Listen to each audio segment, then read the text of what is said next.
It's the front page review on Voice of the People 96.1 FM. Good morning to you and welcome on board another day's broadcast. It's the 10th of July 2024. You're welcome once again. Of course, there's a lot that happened since we last spoke yesterday into today. There's a lot in the news to be looked at. Meanwhile, we have the president in a fresh move creating a new ministry of livestock development. The move is the latest attempt by the Nigerian government to address the decades-long conflict between herders and farmers across over access to land, pasture, and water. The president announced the creation of this Ministry of Livestock Development in a move expected to end the perennial clashes between the pastoralists and farmers alike. Now, some people have been asking, is this the right, does creating this livestock ministry the right, does it have the right reason, right? Does it have the right, the word elude me now, does it have the right backing, as in, why are you creating the livestock, right? The livestock ministry, what is your reason? If the reason is to develop livestock management in the country in terms of ensuring that there's we have leather, right? We have leather, we have meat that we're exporting, different kinds, right? If we have that kind of reason as the reason why this livestock ministry, an entire ministry was created, then some people have said it would have been the right reason behind it, as opposed to creating an entire ministry just because of the farmers' herders clashes. But then again, when you look at the severity of it, the lives that have been lost, the businesses that have gone down because of this farmers' herders clashes, you begin to wonder if this is the right move, if it's a step in the right direction. Nigeria has been locked in years of conflicts between farmers and herders, but an excited Tinubu believes the creation of the ministry will resolve the lingering impasse. He says, who says the solution is far? I say no, the solution is here. A majority of you have great experience and you want Nigeria to prosper. To enable Nigeria to finally take advantage of livestock farming, we have seen the solution and opportunity for this adversity that has plagued us over the years. And I believe the prosperity is here in our hands. These are the words of the president on this particular issue. Meanwhile, when it comes to this livestock ministry, Kalu Aja, who is a financial analyst and educator, he suggested that the president is only interested in re-election. He says that the president is neither interested in budgetary discipline or implementing the Orosai's report, and he's talking about livestock creation of a new ministry for livestock development. We'll get into all of that in just a moment. Meanwhile, Laolo Akonde has also questioned the federal government's creation of the Livestock Development Ministry as well. He says that Nigeria may not need Ministry of Livestock Development, that there are some policies already in place. Well, we'll get into the crux of the matter with Rufai Oseni in just a moment. Meanwhile, we have fuel queues lingering as NNPC seeks a fresh $2 billion crude-backed loan. Fuel crisis lingering as NNPC seeks fresh $2 billion crude-backed loan. The NNPCL is in talks for another oil-backed loan to boost its finances and allow investment in its businesses. The GCEO, NNPC Melekari, has said. Sources familiar with the situation said the oil firm aims to raise at least $2 billion through the proposed new loan. So, in August 2023, NNPC had announced that it had secured a $3.3 billion emergency crude oil repayment loan from the African Export-Import Bank. And when the $3.3 billion loan is added to the newly proposed loan of $2 billion, you know what it means. It means that the oil company is about raising its crude-backed loans to 5.3 billion naira. However, we can't really ascertain how much the oil company has repaid from the $3.3 billion initially loan initially taken, but Melekiari has said that the company wanted the new loan against 30,000 to 35,000 barrels per day of crude oil production, though he declined to say how much money is sought. This came as the queues for PMS, popularly called petrol, persisted on Tuesday in Abuja and neighboring states, as well as in Lagos, Nigeria's commercial city. Marketers, there's this blame game going on with this fuel queue situation. Marketers blaming it on the shortage of supply on NNPCL, who is the sole importer of PMS, by the way. And other dealers have stopped importing the commodity due to their inability to access USD. Marketers have also advised the NNPC to be mindful with the collection of crude-backed loans, as they expressed hope that the situation will not become detrimental to Nigeria's oil sector. Also, newsmen have reported that the NNPC's debts to petrol suppliers had doubled in the last 4 months to hit $6 billion. So, looking at all this, it's a lot of money that we're owing, especially with the NNPCL. This was, however, countered by the spokesperson of the NNPCL. He says false. They didn't name the marketers they claim we supposedly owe that amount of money. Let them name them. This is according to what the spokesperson for the NNPCL has said. So why exactly have petrol prices slightly increased? According to marketers, Chief Billy Gillis Harry blamed the fresh petrol scarcity on supply challenges by the NNPCL, and then you also have logistics difficulties as well. So Billy Gillis Harry, who is the national president of Petroan, he talked about it on television yesterday, and he talked about the fact that we're seeing snake-like queues at filling stations across the country. And aside from the NNPC filling station selling at about 570 naira in Lagos per litre, retail outlets owned by independent marketers have jerked up their prices in Lagos to about 615, 650. In Abuja, we're seeing over 700 on that particular note. So Chief Gillis Harry has confirmed that the NNPCL, which imports petrol into the country, has not changed its price, but if they do not get the product directly from the NNPC, they get it from depots, struggling to do everything to get products out in the markets, so the prices will not be the same. So we're seeing issues like logistics issues. At this point in time, maybe we'll look at other options when it comes to logistics, because we hear this same story over and over again. We've heard it. I mean, it's a tale as old as time. Every single time the raining seasons come upon us, we see situations of logistic situations here. And then you begin to wonder if Mr. David Umahi is not seeing the situation in the country and prioritizing fixing those roads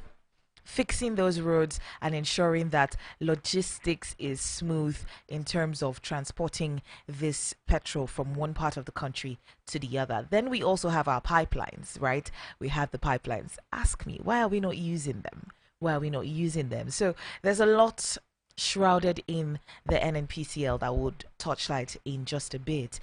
Make sure that you're keeping it locked right here. Meanwhile, 19 Nigerian airports are not making profit. This is according to FAN. So the managing director of the Federal Airports Authority of Nigeria, Olubumi Kuku, has stated that only 3 out of 22 airports under FAN are profitable and contribute largely to the growth of the aviation sector. Really, really interesting. She said that 19 out of all the airports under FAN were being subsidized, as they do not get passenger traffic commensurate to their operational costs. She said that the majority of 22 airports managed by FAN require maintenance and upgrades in critical infrastructure like the terminal areas, the landside, as well as the airside. We'll be looking at all this in just a moment. Really, really interesting situation that we're finding ourselves in. Meanwhile, on the other hand, we have the TUC, pardon me, the TUC insisting on 250,000 naira minimum wage. Organized labor has still insisted on the 250,000 naira benchmark. It remains the ideal minimum wage for workers in Nigeria, the president of TUC, Festus Osifo, declared yesterday. He stated that the TUC and the NLC were meeting with officials of the federal government to reach an agreement on the minimum wage. He disclosed this at the Petroleum and Natural Gas Senior Staff Association of Nigeria Women Commission maiden annual convention in Abuja. Discussions on the new minimum wage has paused following the decision of the president to consult with stakeholders before sending the bill to the National Assembly. The federal government and OPS have agreed on 62,000 naira minimum wage, but Labour is still insisting on 250,000 naira. This is a stalemate because we're wondering who's going to give, right? What's going to give at this point? You say 250. This is 62. The margin is wide. It's not as wide as what it used to be where we started, but it is still wide. Will the federal government shift ground a little bit? Will the organized labor shift ground as well? We're watching to see what the drama, how the drama will unfold, but it has dragged on for way too long. We're in July, right? The minimum wage is supposed to be announced in May. So this is months after Nigerians have not still found succor in terms of the minimum wage. We're still seeing situations where Nigerians have to pay so much for so little. We're seeing the prices of carrots increasing in the market. We're seeing the prices of fuel, petroleum increasing in the market. There's so much going on that you can't just push aside the conversation about minimum wage. But we'll be looking at all that in just a moment. We also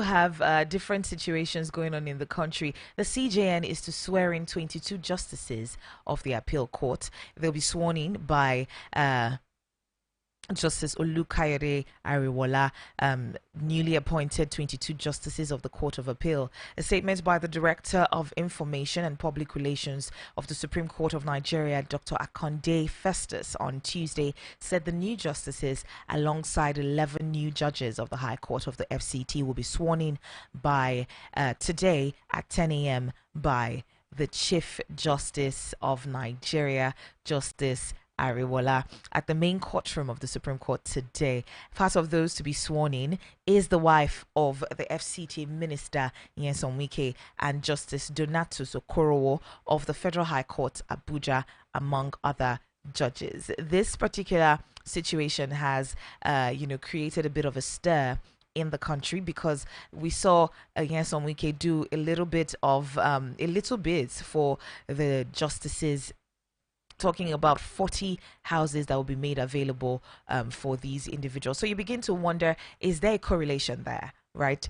Is there a correlation there? Are you swearing in the wife of the FCT minister just because of that, or it's on merit? We'll look at all that in a moment with Rufai Oseni. Meanwhile, we're on Who in the News this morning.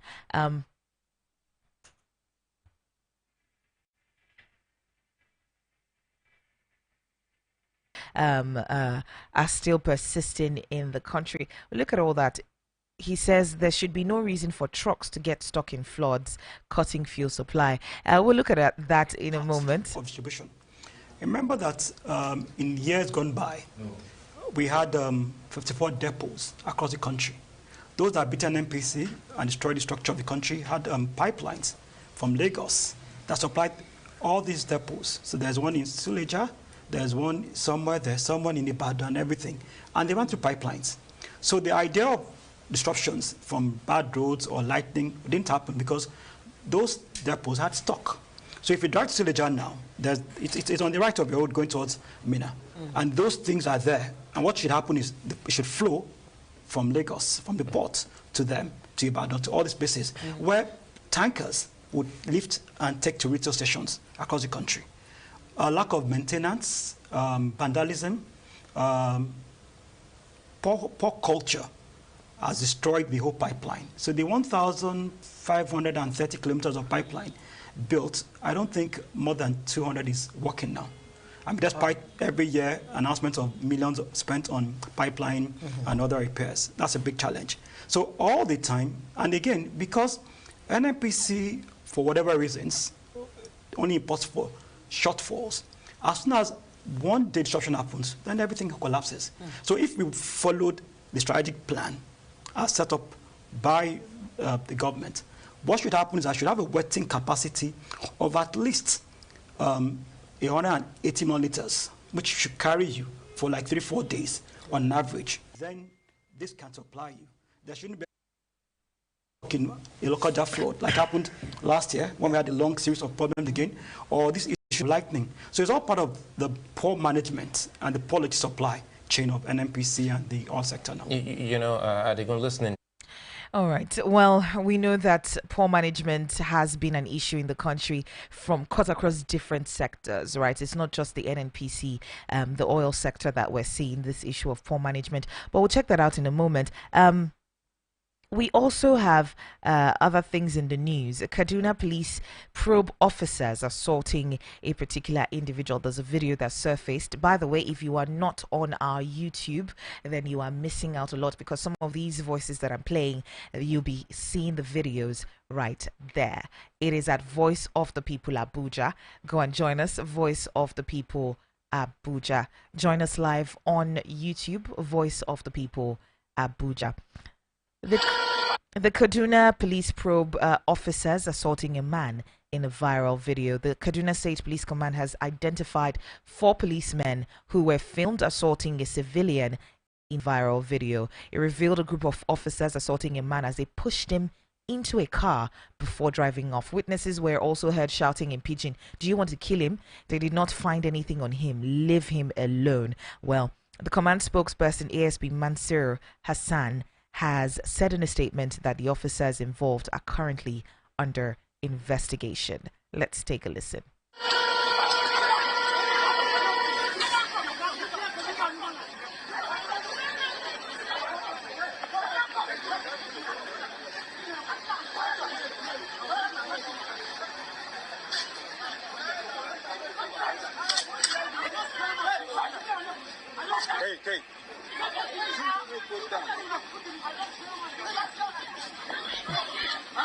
They're beating him up and pushing him into the car.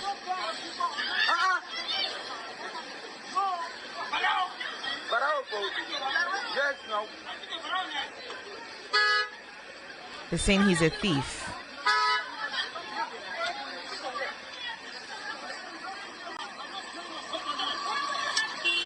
Well, that is what we're seeing at the moment. We're hoping that investigations will yield results, and then we can move on from there. There's a lot going on. We do not want to keep adding this situation of misuse of power by our uniformed men. We don't want to add that to it as well. So on fuel scarcity, we have Arawa Twitter also calling for the sack of the NNPC boss Melekiari as the fuel scarcity looms. We're hoping to see more information as regards this situation as well. Meanwhile, we have Mieti Allah, Cattle Breeders Association of Nigeria, MACBAN, expressing appreciation to the president for establishing the Ministry of Livestock Development. I'm sure Rufai will want to jump on this particular headline. We'll look at that in a moment. And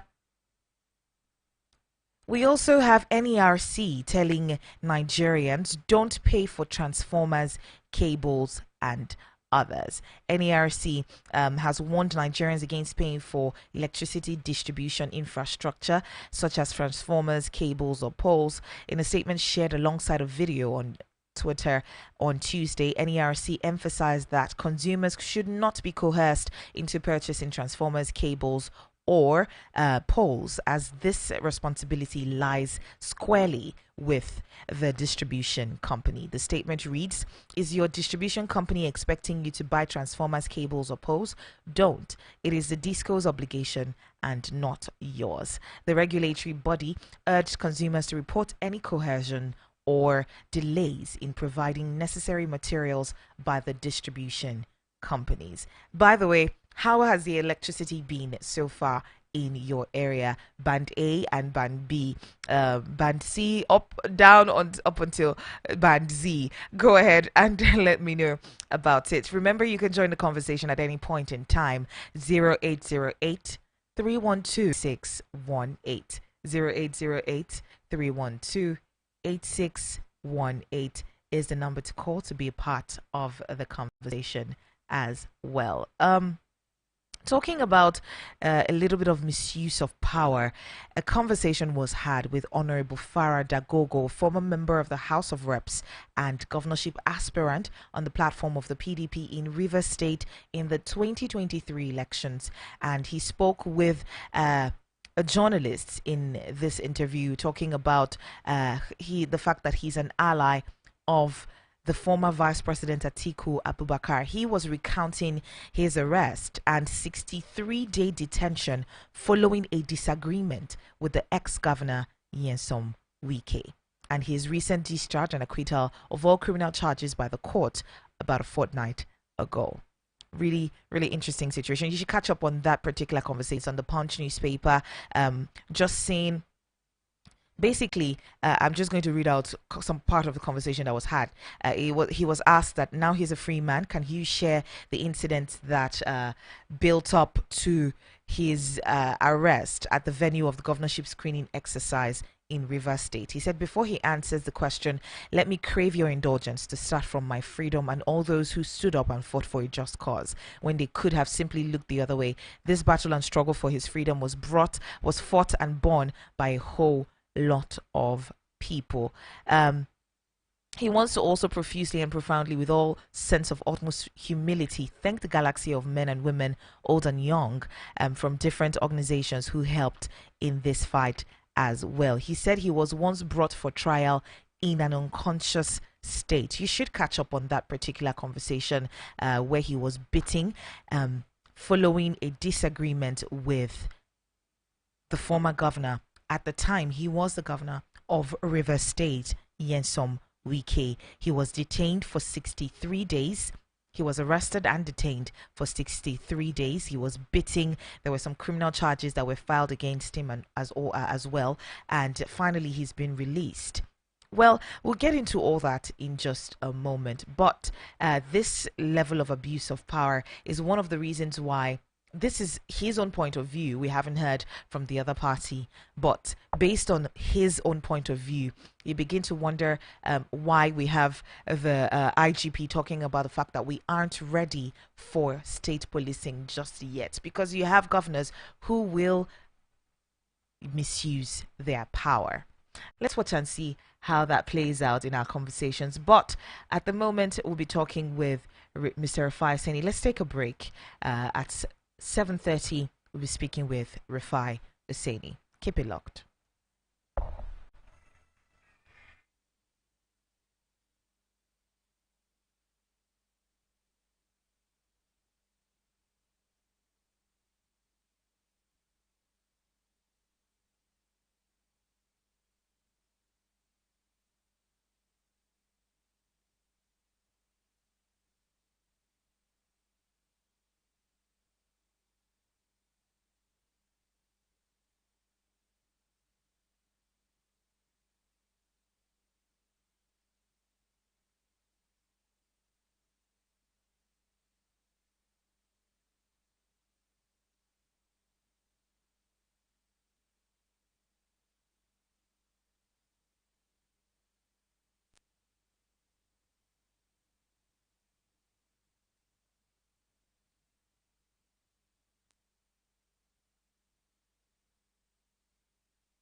All right, you're welcome back. My name is Gesere, by the way. I just realized that I forgot to introduce that. My name is Gesere, and you're welcome to the front page review if you're just tuning in.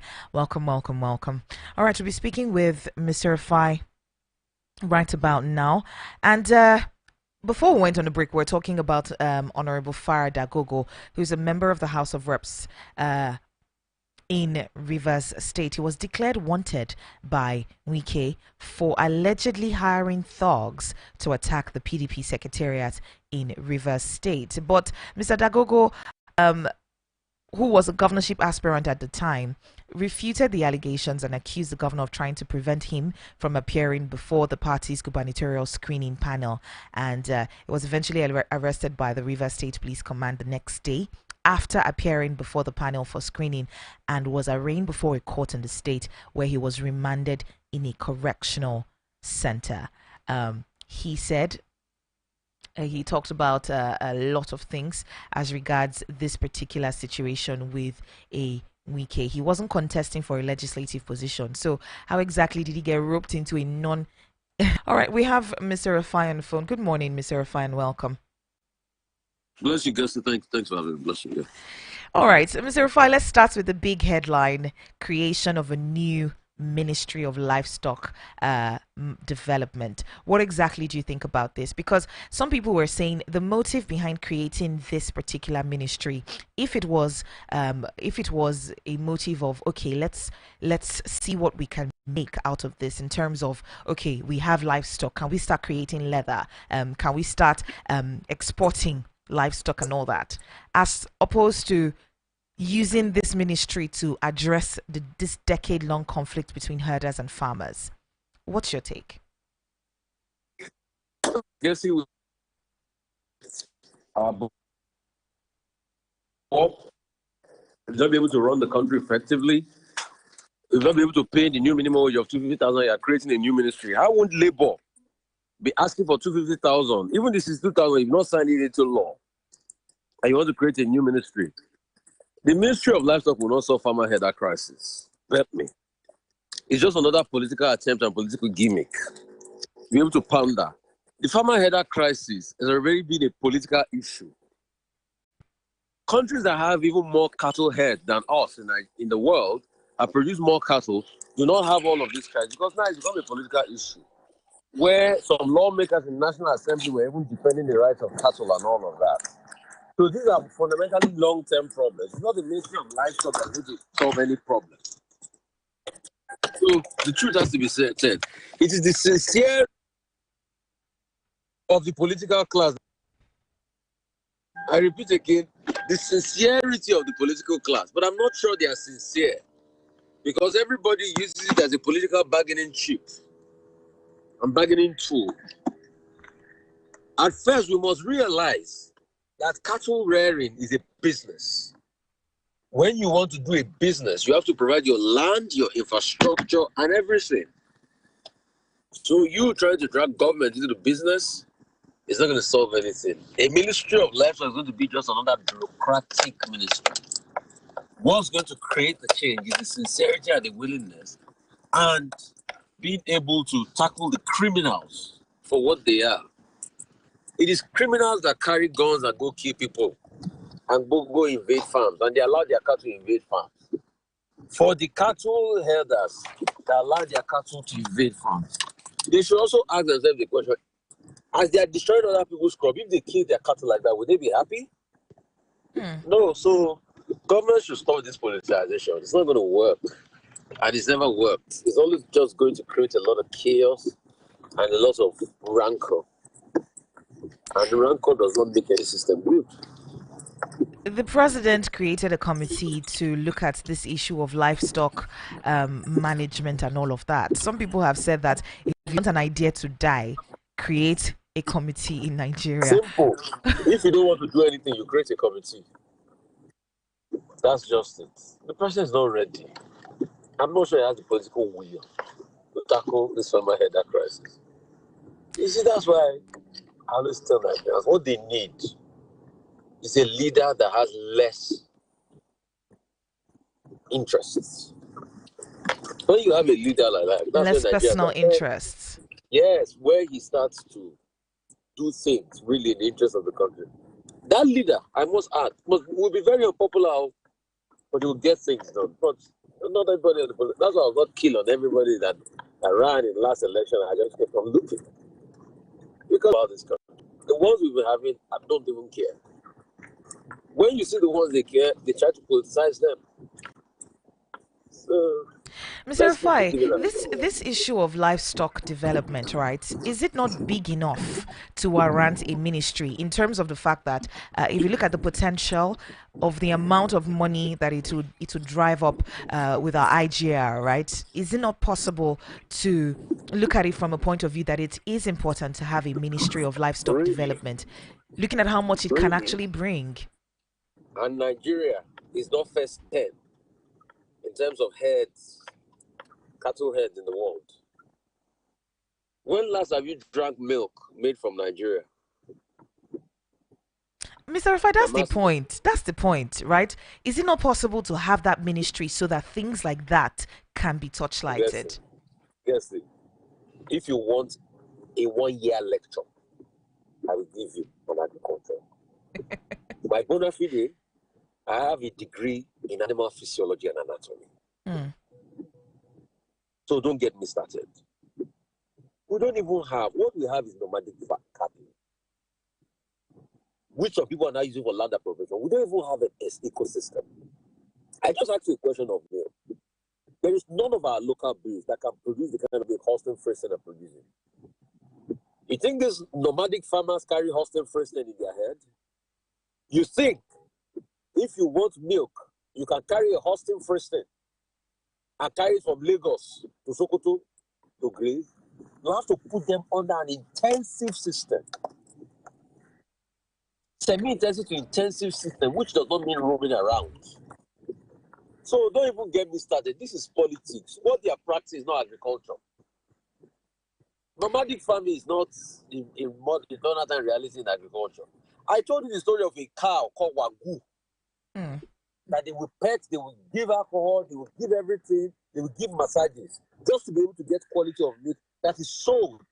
About a kg of wheat sold for close to $500. I was part of a team that had to look over some breeds that were brought in. They were called the Kalahari goats. We had to create a shed for those goats and put fan and AC. Goat was collecting AC. And we had to constantly keep the fan on because those goats were imported from South Africa. It was a cooler region for quality of milk. So, forget our local breeds. If you want to practice real agriculture, where you want to make money, animal husbandry, it's intensive. It's not just allowing them to graze anything grazable. Even the food, you have to mix the food. You have to mix the part of the concentrate. You have to mix the part of the additive. You have to mix the part of the fat and oil. Classes of food. The animal needs to eat balanced diets. It's not by carrying them from one place to another in herding, where the quality of meat is tough. Part of my work, I also did meat science. You need to understand what they call marbling in meats. But the quality of meat is difficult, it's tough. Mr. Rufai, apart from politics, right? So please, that's why I said I can give you a year lecture on agricultural value chain. What we are doing here is not agricultural value chain, it's politics. Okay. So don't even say it's going to, no, because they are not even, those that you are trying to say, oh, animal, no. See, if you are really ready, semen alone, from cementology, my work, I'm one of the people that did a lot of work on semen preservation in this country. I'm an authority on it. That's my research work, semen preservation. Semen alone, sale of semen, for artificial insemination. So I know the value chain. Don't tell me about the value chain. What we are doing here is politics, not agricultural value chain. Okay, Mr. Rufai, if we look at it from another angle, right, this issue of open grazing is a cultural thing. It's something that has been ingrained. It is a culture we have learned in the bad way. Yes, but we can't. We The can't problem is overturn nomadic herding. that in one sitting. We can't. So it's not about nomadic herding. Say again. The problem is nomadic herding. If the government is willing today and say we will not entertain nomadic herding on other people's pastoral land, people will have to intensively breed their cattle. People will whip up a line. Let's forget all of this. The talk of old cattle routes of 19 something is not going to continue. That's why we don't just have the willingness. Let's be realistic. All right. Let's move on from Underline this. the word nomadic. The problem is nomadic herding, which is now leading to all sorts of other vices and criminality. The problem is nomadic herding. When you want to do cow for money, you do it intensive. You do it intensive or semi-intensive. Then you're ready to make good money. Where you control all the value chain, the water, the drink, the car, the food they eat, the time, the free range. It's intensive. Everything is clockwork. There are some farms that you see that are fenced around abroad that have thousands of heads of cattle, even more than what your nomadic farmers are taking around. So please, it's politics we are playing. Yes, we are not doing agricultural value chain. So you're saying this ministry is going to be a waste of funds? It's waste of funds. It's dead on arrival. It's not even budgeted for in this 2024 budget. Maybe they'll put the budget for the supplementary budget, which will be another waste of funds. Because I would rather they use that money to be able to pay the workers that are complaining that want to go on strike. Is this a knee-jerk reaction by the president and not a well thought out plan like what he did? Obviously, it is. As with many decisions he made, as with removal of subsidy, as with floating the naira, many unthought out knee-jerk reactions as usual. But this was the same president that was talking about Russell report last year. What was the Russell report supposed to not to cut that ministry? With this now, it's created our 50 ministries. Plus Ministry of Humanitarian Activities. That we have not heard the end of Better Matter. So this is another avenue to just steal from Nigerians. That's what it means. When they created humanitarian ministry the other day, didn't we tell them? No, disaster management is going to. Now, the former minister, have they not told her to go and write how she spent 700 something billion? Have we heard the end of better skills? Is it not another siphoning place? Couldn't have what's it called, be given to various disaster management agencies and it will be properly scrutinized? But we keep deceiving ourselves in this country. That's why we see Nigeria has never grown. We've never had a leader that has will to do things. The day we have that leader, that will be the day Nigerians will celebrate. But I don't see any of something down the horizon. That's the sad reality. All right, we'll move on from that conversation. Maybe we'll take a day to look at this issue of. Please, if you want the lecture, give me a day. Agricultural value chain. So my work now. All right. I'll let you know. I said I've just told you one alone. Sperm, semen sale. See, you have a very good breed of goats here. It's called West African dwarf goat. It's trypanotolerant and everything. Even animal genetics and breeding, that's another ecosystem. Where you take the genes and crossbreed to get some of the traits. Mr. Rufai, could this be some of the things that... There's another ecosystem called pasture and range management. You know what they call pasture and range management? I can make millions from planting particular pasture materials. So for all of these people that are saying that they're grazing from here to there, if they can plant what they call southern gamba, northern gamba. Go and Google how much you sell southern gamba and northern gamba. It's a pasture for animals. And you supply herders. And you just plant it on your range. So there are many ecosystems. I can even build a range where I just plant southern gamba and northern gamba. And when they are grown enough, the people will pay me. I will allow the farmers to cut their cattle in, come and graze and eat my southern gamba and northern gamba. While they're eating, they will defecate there, have it as manure. I will replant my southern gamba and northern gamba, and I'll be making my cool money. I will calculate it per hectare. I'm already teaching you agricultural value chain. Mr. Rufai, you're talking about a lot that could actually be of benefit to the Ministry of Livestock Development. Why wasn't it created under the Ministry of Agriculture? Because, see, in all of this, they will still tell you that the nomadic farming It's a cultural thing. So they are not ready. All of this, I can give you an intensive system where I have a farmland, a designated farmland, where all I do is I talk to people that have heads of cattle. I say, okay, you have like 1,000 heads of cattle, they need to graze and everything. I have these 2 hectares planted with southern gamba and northern gamba. Bring your cattle to graze on them. I calculate my yield per hectare. I collect my money. You carve your cattle, you graze on my land. You graze, you finish, they do their dumpings there. I replant another planting, you bring them there again. See, there are many things in the value system. I beg. These guys are not ready. All right. Guys, if you want lecture, I can even do seminar on radio for you, agricultural seminar. This lecture should be given to whoever the new minister of the ministry. Touch on field. Is the mothership that didn't collect from that didn't ask us it. So let NNPC keep selling their story, whatever. All I would just remind them is let us do it right in this country. That's just it. All right, let's do it right. That's the hope. We're hoping these issues that we're touchlighting right here. Mr. Rufai, before we let you go, we had Copa America yesterday. I shouldn't be using my radio station to endorse betting in the first place now because of the harmful effect on people. Well, you can talk about harmful effects. There's also the positive effects where people get money. Yeah, but there's also harmful effects because you are having a lot of problems with underage betting. And it doesn't justify it because my idea about betting is this: the house will always win.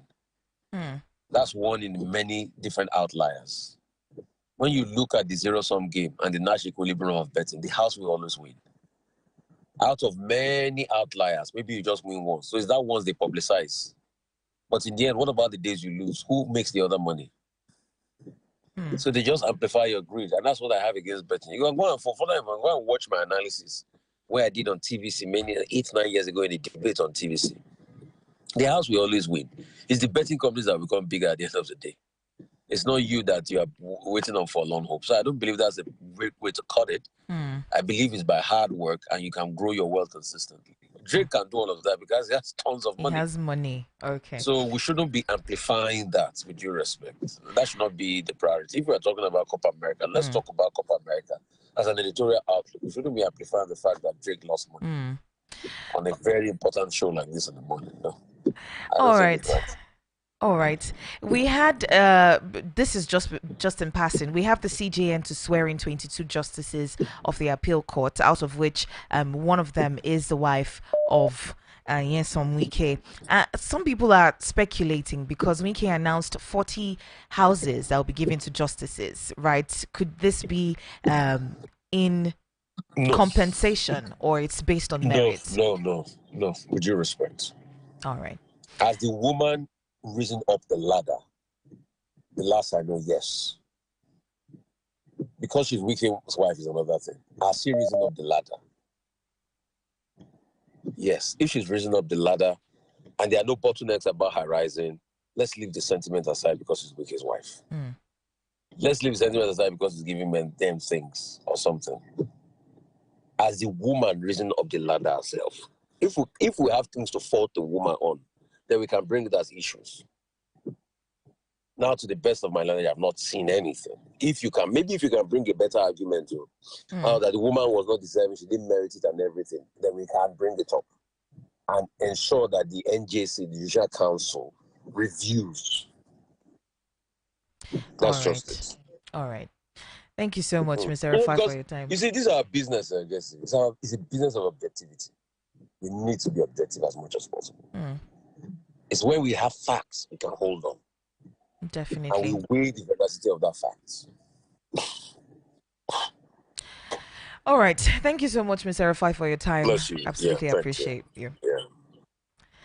All right, to you listening, you have the opportunity to call me up and let me know what you think about any of our headlines. Rufai has given us a lecture on agriculture this morning and cattle rearing. Go ahead and call me up, 0808-312-8618. Some people are saying, why wasn't this new Ministry of Livestock Development just put in the middle of the agricultural ministry as well? Because we haven't seen the agricultural minister do much in terms of the food scarcity and all of that we're facing at the moment, the high cost of food inflation and all that. So why didn't we just see it as a branch of the Ministry of Agriculture, why then is it a ministry on its own? Is it an avenue to keep stealing Nigerians' monies? And because definitely you're talking about billions of naira that's going to be put earmarked to fund that particular ministry. So what do you think about it? Do you think it's something? Clearly there's a value chain in livestock management. There's a value chain there. There's so much that can be done if done right. We can rake in billions of dollars into IGR and all of that, but will it be done well? That's number one. Number two, is it going to be like every other thing that we do here in Nigeria when it comes to execution and planning and all of that? We do not see a holistic or a thorough look on the values that some of these things can give us. Let's know your thoughts, right? 0808 312 8618 0808 312 8618 is the number to call to join the conversation this morning. We'll go ahead and pay some bills. Okay, 7:53 is the studio time. I think it's right to just wrap up the show right about now. Coming up at 8 is the arena. We'll be having a conversation on fuel scarcity. How has the fuel scarcity been so far